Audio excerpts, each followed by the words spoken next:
আমরা সিন্ডিকেট সম্পর্কে বিভিন্ন জিনিস শুনছি। সিন্ডিকেটের কারণে দাম বৃদ্ধি পাচ্ছে। সিন্ডিকেটের কারণে ভোক্তার হাতে, মানে আমাদের মতো সাধারণ মানুষ যারা আছে তাদের হাতের নাগালের যে পণ্যটা ছিল সেটাও এখন হাতের নাগালের বাইরে চলে যাচ্ছে। এই সিন্ডিকেট নিয়ে অনেক রকমের অনেক কথাই কিন্তু আমরা শুনছি। বর্তমানে যেমন সয়াবিন তেলের ভেতরে একটা ভাইরাস ঢুকছে এবং সেই ভাইরাসের কারণে এখন সয়াবিন তেল পাওয়া যাচ্ছে না।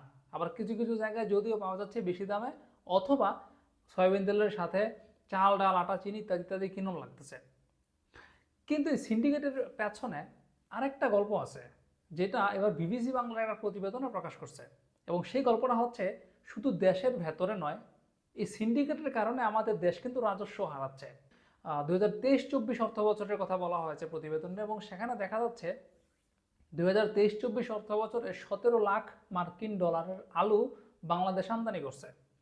কিন্তু আমদানি করছে ভালো কথা, দামটা হাতের নাগালের বাইরে চলে যাচ্ছে। দেশীয় যে আলুগুলো আছে দাম হাতের নাগালের বাইরে চলে যাচ্ছে, দামটা যাতে নাগালের মধ্যে থাকে সেজন্য আলু আমদানি করছে, ভালো কথা।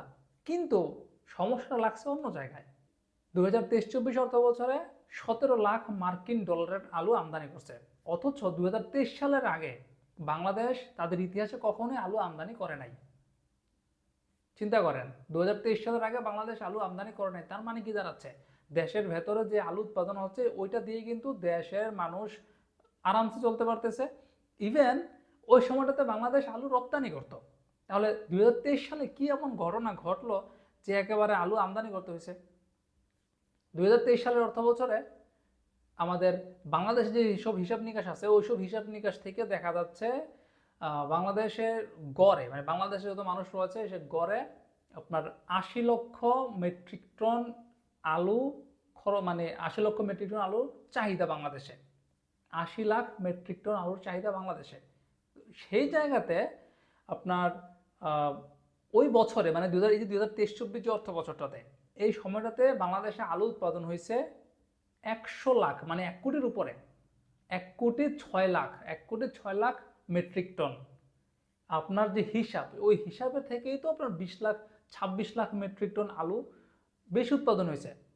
ওই হিসাবে তো আপনার তো আমদানি করার দরকারই হয় না, আপনি তো ওই যে রপ্তানি যে করতে পারেন ওইটাই তো হিসাব ঠিক আছে, তাহলে আপনার আমদানিটা করতে হলো কেন? এই জায়গায় বসছে সিন্ডিকেট। আলুটার এমনভাবে সিন্ডিকেট করছে যে মানুষের কাছে এরকম বুঝেছে যে আলু দেশের সংকট, মানুষ খাইতে পারতেছে না, এখন আলুর দাম বাইরে চলে যাচ্ছে, নাগালে বাইরে চলে যাচ্ছে, এখন আলু আমদানি করতে হবে। তারপর গিয়ে ভারত থেকে আলু আমদানি করে নিয়ে আসলো। সুবিধাটা কে পাচ্ছে? সুবিধাটা কিন্তু ভারত পাচ্ছে, যেটা আপনার দরকার নাই। ওই জিনিসটাই ভারত থেকে আপনাকে আমদানি করতে হলো, বাংলাদেশে টাকাগুলো খরচ হলো। এবার আসেন পেঁয়াজের হিসাবে। পেঁয়াজ সারা বছর যেমনটা দেখা যায় যে মানে পেঁয়াজ নাই, ভারত থেকে পেঁয়াজ না দিলে খাইতে পারবো না। এই যেমন এখন ভারত আলু পেঁয়াজ রপ্তানির বলতেছে আমরা আলু পেঁয়াজ রপ্তানি বন্ধ করে দিব।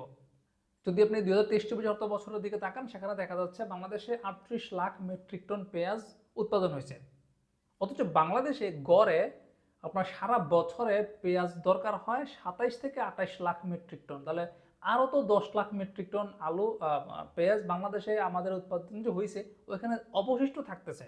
তাহলে আমাকে কেন পেঁয়াজ আমদানি করতে হবে? এইটা হচ্ছে সিন্ডিকেট। এবং টোটাল জিনিসটা তো আওয়ামী লীগের নিয়ন্ত্রণে ছিল, যেটা এখনও আছে।